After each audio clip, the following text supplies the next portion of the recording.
우리는 지금 계속해서 누가복음 1장을 살펴보고 있습니다. 누가복음 1장은 여러분 굉장히 긴 장입니다. 무려 80절이나 됩니다. 누가는 예수님이 탄생하시기 전의 스토리를 왜 이렇게 길게 기록했을까? 왜 이렇게 길게 기록했을까요? 예수님이 그냥 어느 날 갑자기 등장한 분이 아니라는 것입니다. 하나님께서 오래전부터 계획하시고 준비하시고 역사 가운데 일하셔서 보내신 구원자라는 것을 보여주는 것입니다.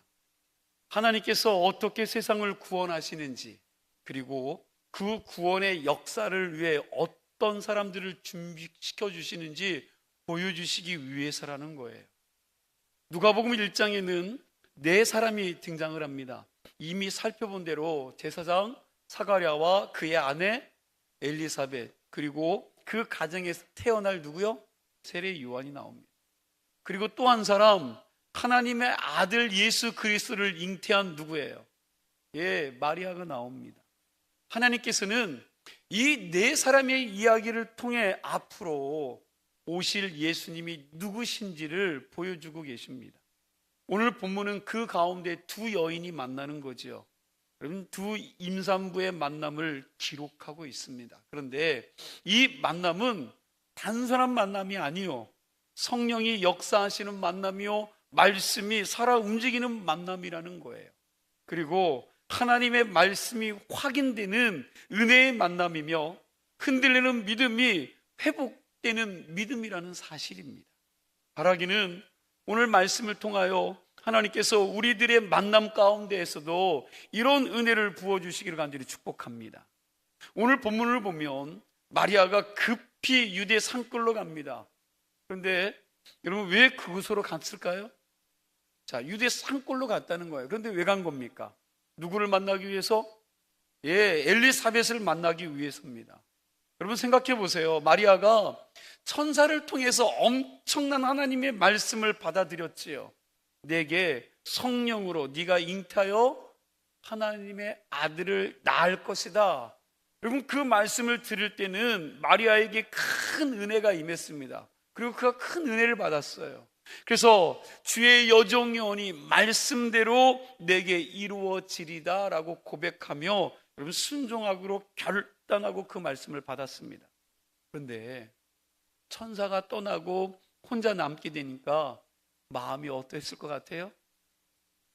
그 말씀을 들을 때는, 천사가 이야기할 때는 그 뜻대로 이루어지리다 라고 이야기했지만 천사가 떠나고 혼자 남게 되니까 흔들리는 겁니다.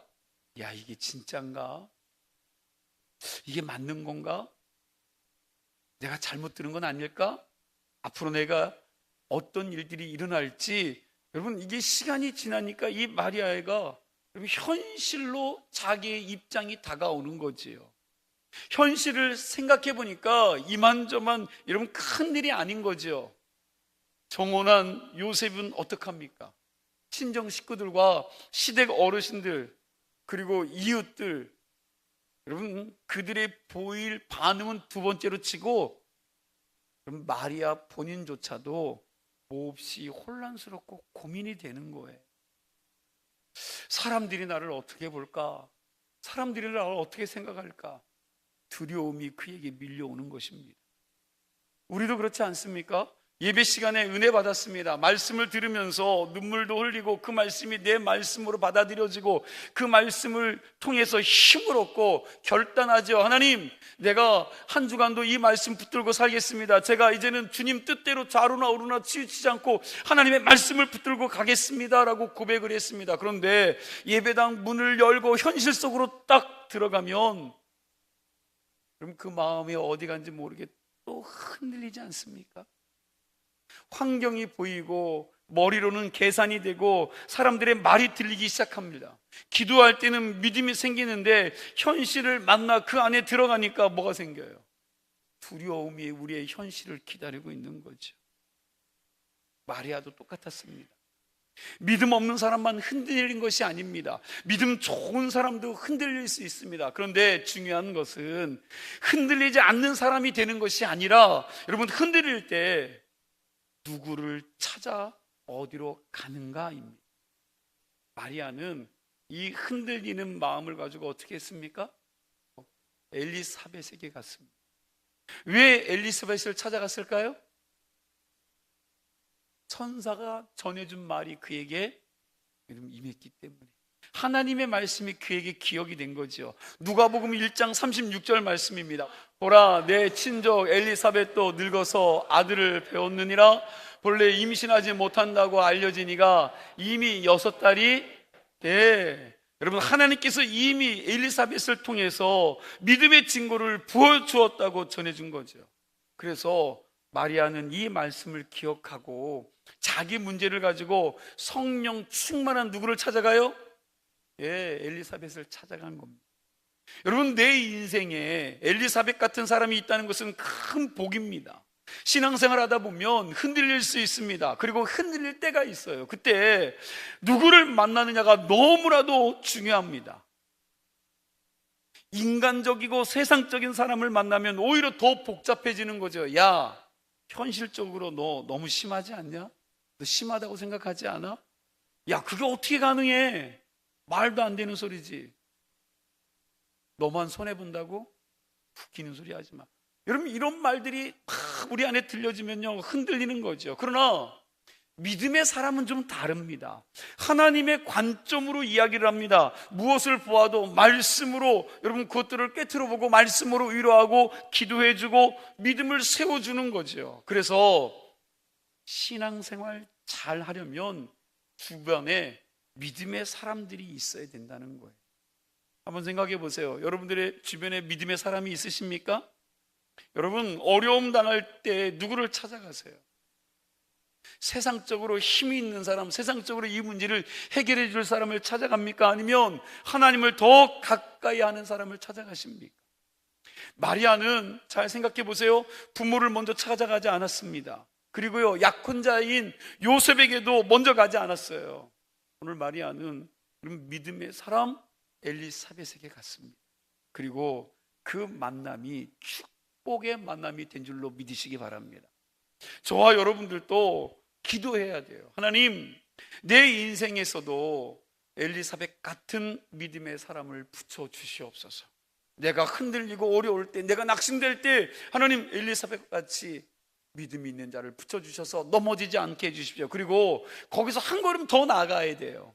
여러분, 그런 사람들만 붙여달라고 이야기하는 것이 아니라 내가 이렇게 기도해야 되죠. 하나님, 내가 누군가에게 엘리사벳과 같은 사람이 되게 해 주십시오.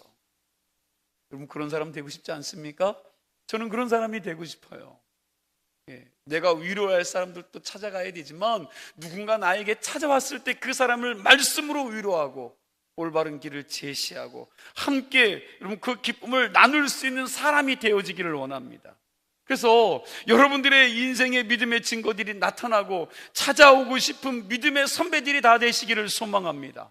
그래서 믿음이 흔들리는 누군가가 여러분들을 만나면 여러분 그 안에 믿음의 확신을 갖게 되고 낙심한 인생들이 위로를 얻고 넘어졌던 자들이 벌떡벌떡 일어나는 새 힘을 얻는 은혜가 있기를 간절히 축복합니다. 우리 39절과 40절 말씀을 함께 읽도록 하겠습니다.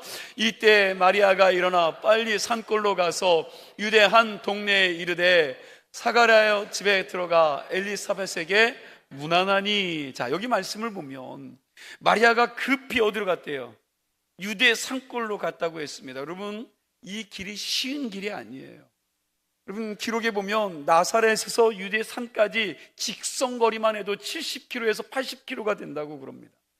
그런데 그 시대가 여러분 오늘과 같이 교통이 좋거나 길이 잘 닦였거나 여러분 자동차가 있었던 시대가 아닙니다. 그런 길을 어린 소녀가 걸어서 가야 했다라는 거예요. 게다가 유대 땅은요, 마리아가 살고 있던 갈릴리 나사렛에서 사마리아 지역을 통과해서 가면 훨씬 가까운데 여러분 유대인들은 사마리아인들과 상종하지 않기 때문에 여러분 그 땅을 거쳐가지 않습니다. 어떻게 해요? 그 땅을 밟지 않으려고 삥 돌아서 다녔으니 여러분 이 길이 훨씬 더 길어진 거예요. 하루 걸릴 길이라면 이틀, 3일을 걸려서 여러분 가야 되는 길이었다는 거예요. 왜 이렇게 먼 길을 찾아갔을까? 여러분 왜 이렇게 힘든 길을 찾아갔을까요? 믿음의 답을 얻고 싶었기 때문에 그렇습니다. 사람은 정말 마음이 급하면요, 움직이게 돼 있어요. 여러분, 살 길을 찾아 움직인다라는 겁니다. 여러분, 신앙생활도 그렇지 않습니까? 정말 은혜를 사모하는 사람들은요, 움직여요. 말씀이 살아있고 복음이 있는 여러분 그런 현장으로 움직이게 돼 있습니다. 피곤해도 기도해야 살기 때문에 두려움과 아픔 가운데 있는 자들은 여러분 피곤해도 기도의 자리로 나오는 거죠. 힘들어도 하나님의 말씀이 들려지는 곳으로 나오는 겁니다. 왜 그렇습니까? 하나님 앞에 뭐가 있어요? 답이 있기 때문에. 여러분, 그 하나님 앞에 답이 있는 것을 알기 때문에 피곤하고 힘들고 두렵고 어려워도 여러분 그 자리로 나아가는 거죠. 마리아도 그 먼 길을 걸어간 거예요. 그리고 드디어 엘리사벳의 집에 도착을 했습니다. 그런데 여러분, 놀라운 일이 일어나요. 41절 말씀이요. 우리 41절 말씀 함께 있습니다. 엘리사벳이 마리아가 문안함을 들으매 아이가 복중에서 뛰노는지라 엘리사벳이 성령의 충만함을 받아. 자, 엘리사벳이 마리아의 문안함을 들으매 아이가 복중에서 뭐 했대요? 뛰놀았다. 엘리사벳 뱃속에 있는 세례 요한이 뛰놀았습니다. 그리고 44절 말씀 보니까 또 나와요. 기쁨으로 뛰놀았다라고 말씀하고 있습니다. 여러분, 이것은 단순한 태동이 아닙니다.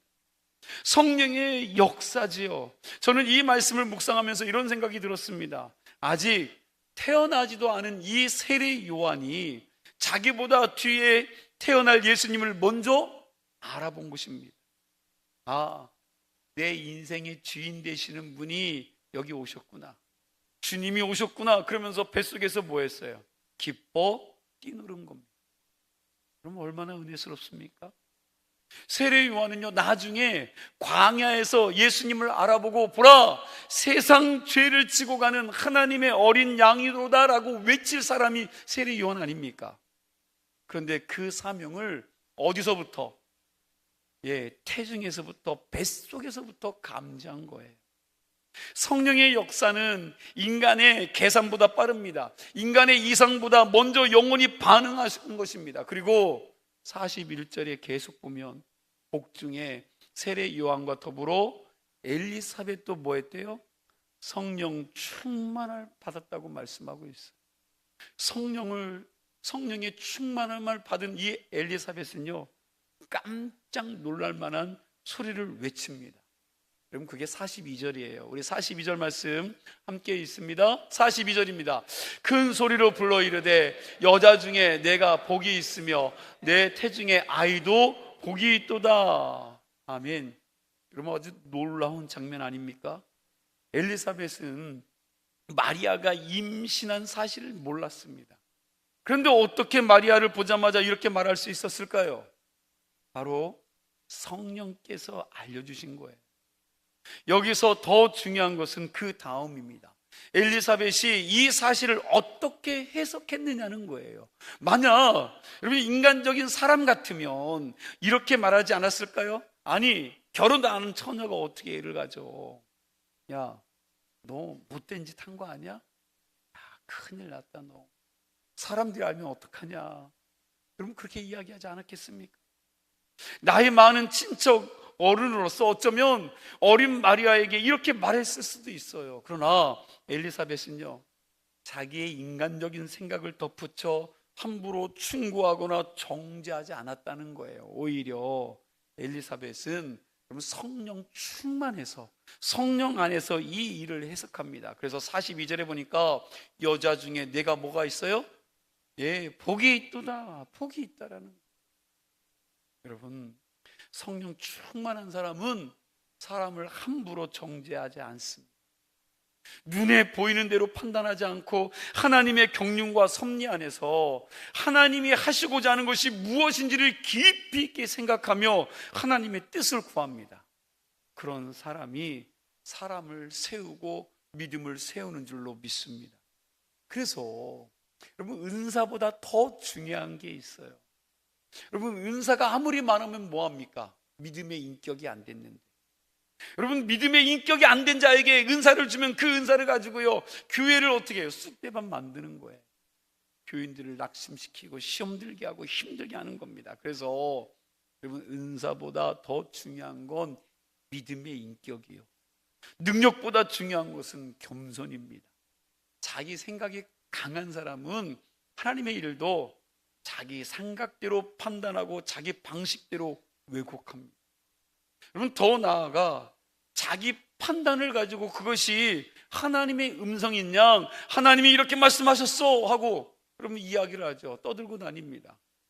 그러면 그렇게 되면 어때요? 교회가 혼란스러워져요. 그럼 믿음 있는 자들이 흔들리기 시작합니다. 그렇기 때문에 우리는 그런 사람들을 조심해야 돼요. 그러나 성령이 충만한 이 엘리사벳은 좀 달랐습니다. 인격적인, 여러분, 인간적인 시각으로 보지 않았습니다. 하나님의 시각으로 보았다는 거예요. 여러분, 생각해 보세요. 우리는 너무나 쉽게 사람들을 판단하지요. 겉모습을 보고 판단합니다. 소문만 듣고 판단합니다. 내 감정과 내 경험만으로 우리는 사람을 판단해요. 그런데 하나님의 판단은 나와 다르다는 거 아십니까? 성경을 보면요, 사람들은 다윗을 별 볼일 없는 어린 목동으로 보지만 하나님은 어떻게 보셨어요? 하나님은 그를 왕으로 보셨습니다. 사람들은 베드로를 충동적이고 무식한 어부로 보았지만 하나님께서는 그를 교회의 기둥으로 보셨습니다.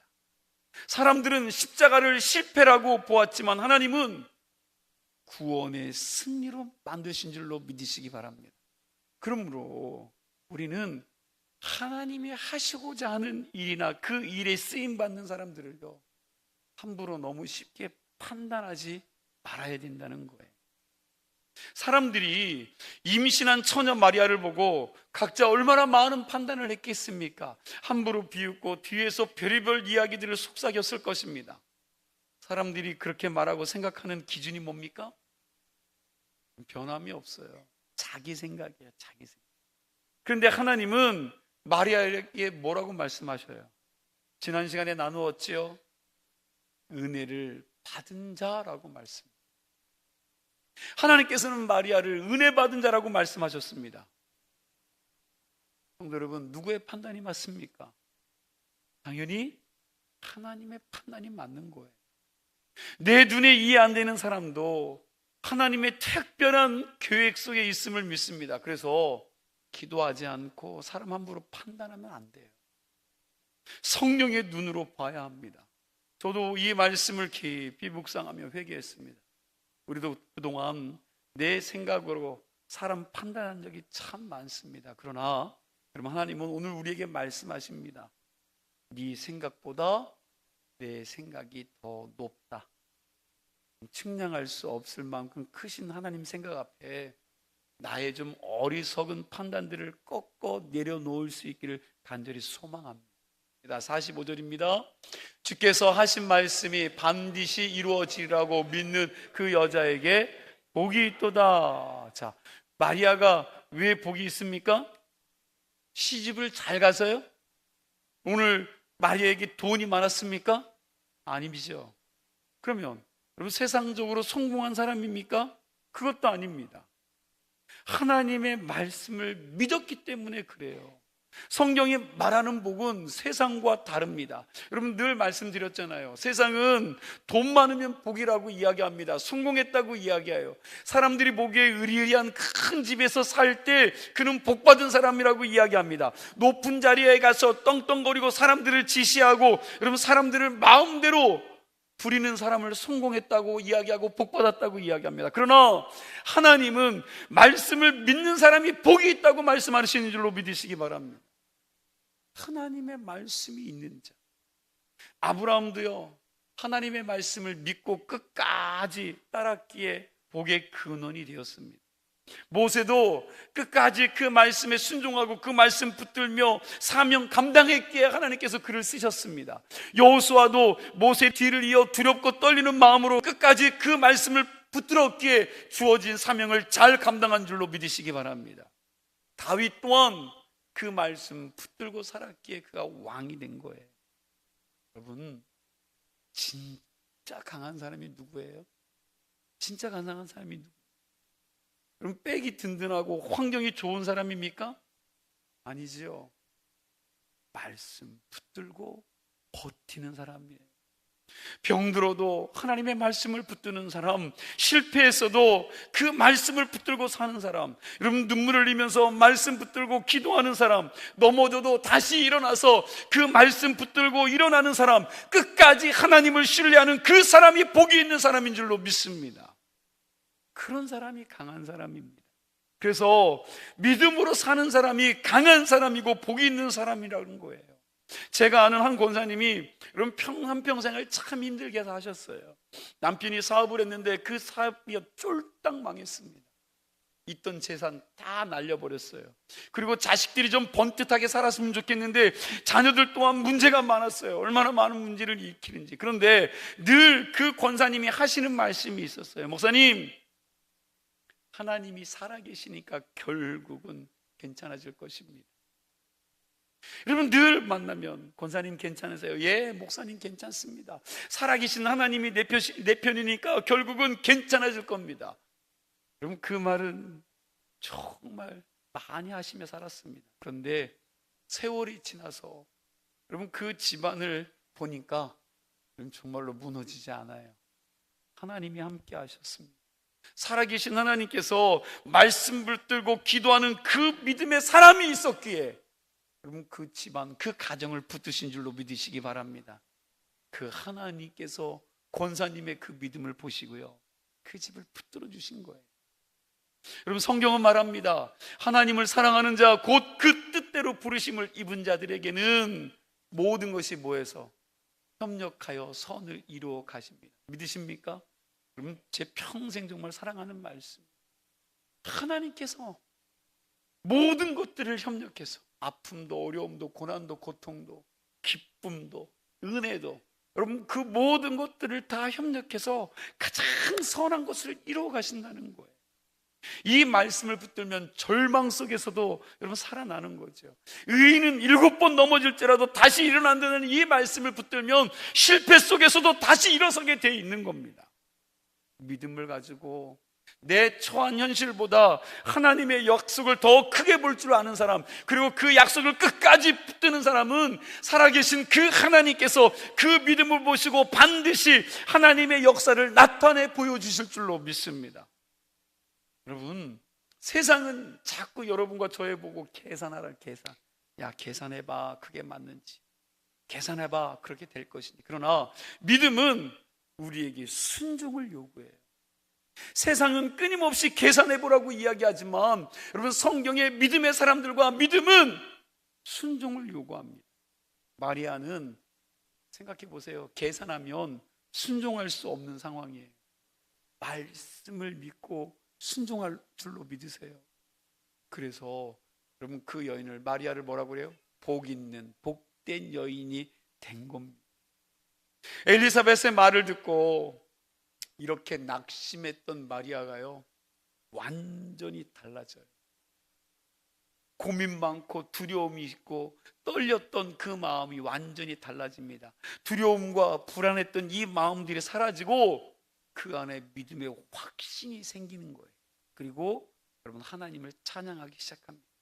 우리 46절 말씀 함께 읽을게요. 오늘 본문 46절 함께 있습니다. 마리아가 이르되 내 영혼이 주를 찬양하며, 내 영혼이 주를 찬양하며. 여러분 믿음이 회복되면 마리아처럼 찬양이 나오는 겁니다. 은혜가 회복되면 여러분들 입술에서 날마다 감사가 저절로 나오게 되는 거예요. 48절 말씀도 함께 보겠습니다. 함께 있습니다. 그의 여종의 비천함을 돌보셨습니다. 보라 이제 후로는 만세에 나를 복이 있다 일컬으리로다. 아멘. 마리아가 겸손한 마음으로 먼저 하나님께 자기의 비천함을 고백하며 비천한 자를 돌보아 주시는 그 은혜를 찬양했습니다. 그의 여종의 비천함을 돌보셨습니다. 마리아는 이렇게 겸손하게 하나님을 찬양하다가 영안이 열려 자신이 어떤 존재를 안 겁니다. 영적 시각을 하나님께서 열어주신 겁니다. 나사렛 시골 처녀이며 누구에게 뭐 하나 내세울 거 없던 여인, 자랑할 것 하나 없던 그 여인. 여러분 그 여인은요 자신을 알았어요. 그런데 하나님이 그런 자기를 돌보셨다는 거예요. 신앙 좋은 사람의 특징이 뭡니까? 한번 보세요. 여러분, 신앙 좋은 사람의 특징이 뭐예요? 자기를 크게 보지 않습니다. 신앙 좋은 사람을 자신을 크게 보지 않아요. 하나님의 은혜를 크게 보는 일들이 일어납니다. 교만한 사람은 내가 잘해서 여기까지 왔다고 생각을 합니다. 교만한 사람은 내가 이만큼 했기 때문에 이런 일이 일어났다라고 이야기해요. 그러나 은혜를 아는 사람은 하나님이 나를 붙드셨다고, 지금까지 인도하신 모든 것들은 하나님의 은혜였다라고 고백하게 되어 있습니다. 그래서 마리아는 자기를 자랑하지 않아요. 자기를 나타내지 않습니다. 누구만 높여요? 하나님만 높였습니다. 능하신 이가 큰 일을 내게 행하셨다고 모든 영광을 하나님께 돌렸다는 거예요. 그렇게 찬양하던 마리아에게 뭐가 열려요? 영안이 열립니다. 48절 하반절을 보니까 보라, 이제 후로는 만세의 나를 복이 있다 일컬으리로다 그랬습니다. 여러분, 놀랍지 않으세요?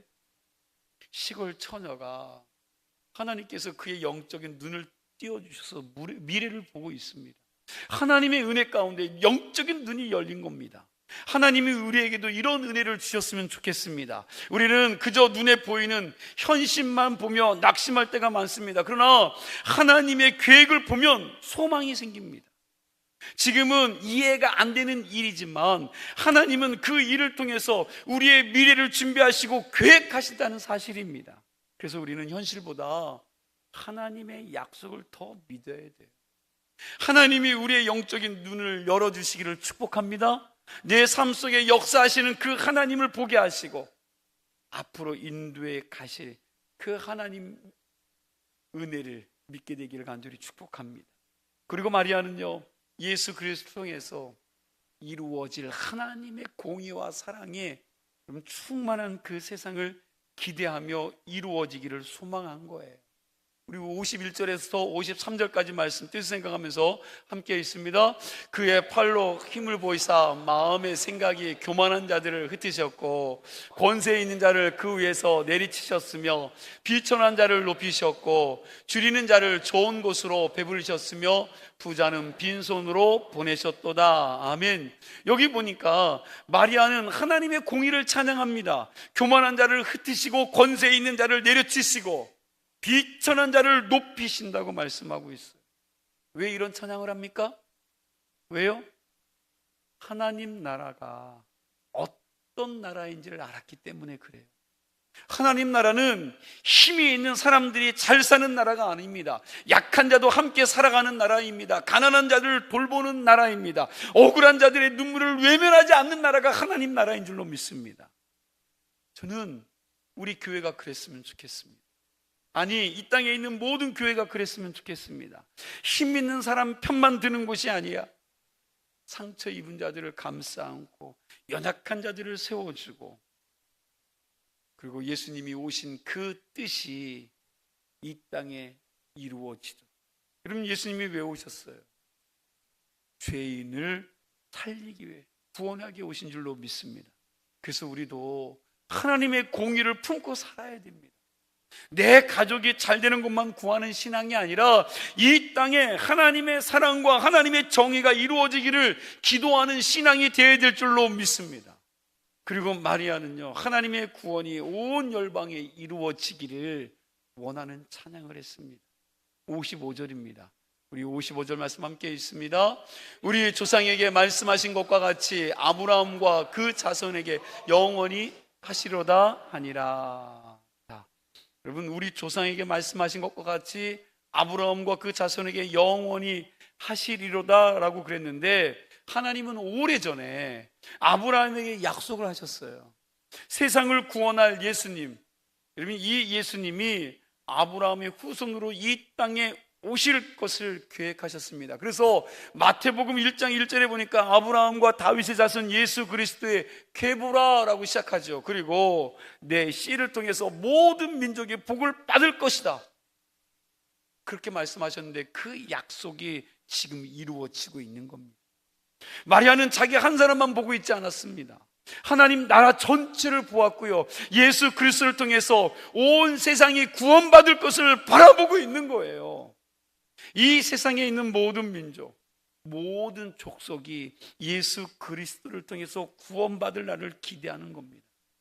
사랑하는 성도 여러분, 우리의 신앙도 여기까지 가야 되지 않겠습니까?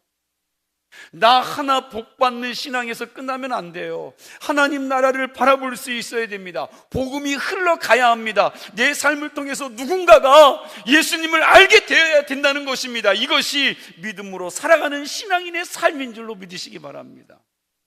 오늘 우리는 두 임산부의 복된 만남을 함께 보았습니다. 그런데 그 만남 속에 누가 역사하셔요? 성령이 있었습니다. 그리고 두 만남 속에 말씀이 있었습니다. 그리고 믿음의 위로가 그 안에 있었다는 거예요.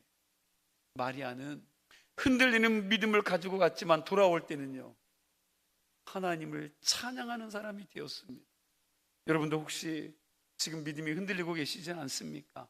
두려움 때문에 우리의 걸음들을 내세우지 못하는 일들은 없으십니까? 그러면 여러분 다시 한번 좀 말씀의 자리로 돌아오세요. 믿음의 사람들을 만나시기 바랍니다. 성령의 다스림을 받고 그의 음성을 듣는 믿음의 성도들이 되시기를 소망합니다. 그리고 우리도 엘리사벳과 같이 여러분 누군가를 위로하고 세울 수 있는 사람이 되어야 됩니다.